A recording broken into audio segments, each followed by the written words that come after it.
We all acknowledge the credible action is the source of strength and optimism in facing all global challenges, including biodiversity. Despite India having 17% of the global population, but only 2.4% of the land area and only 4% of its water resources, we are forging ahead in our efforts. Our forest and tree cover is steadily rising together with our wildlife population.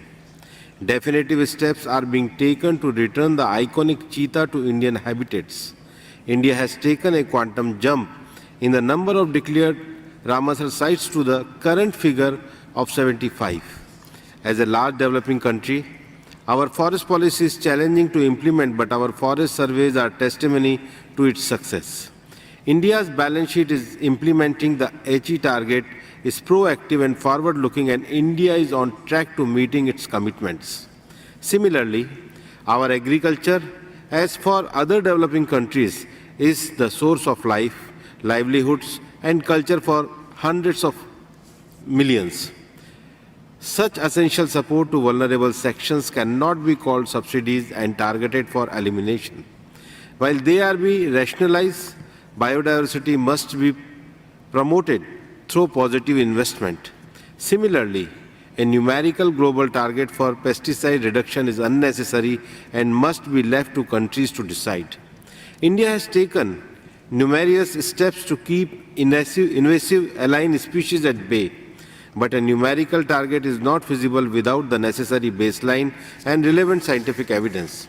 Excellencies, the global biodiversity framework must be framed in the light of science and equity, and the sovereign right of nations over their resources as provided for in the Convention on Biodiversity.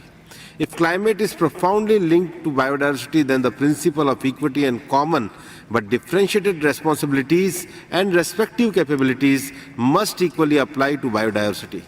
When nature itself is under stress because of the historical disproportionate and iniquitous CHG emissions of the developed countries, nature-based solutions to global warming and other environmental challenges are not an answer without resolute action by developed countries to measure up to their historical and current responsibilities. Nature cannot protect if it is not itself protected. Nature is the victim of global warming, and its proactive features can do little against unchecked temperature rise. We cannot only conserve, preserve, or restore.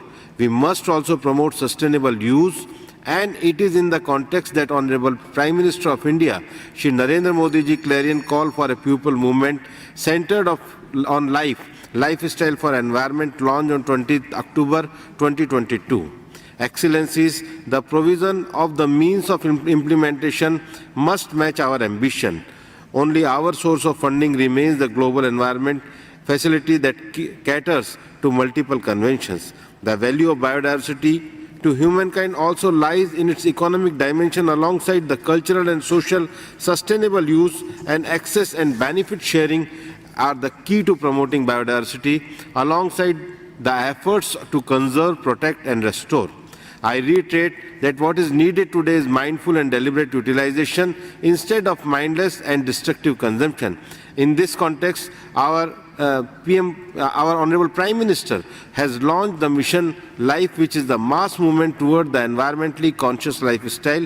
Embracing it, let us move forward toward the equitable and sustainable world by implementing the foundational principle of CBD, both in letter and spirit. It is in this spirit which has been captured so truly in the logo of India's G20 presidency, which calls for the one world, one family, or Vasudev Kutumbakam. Jai Hind.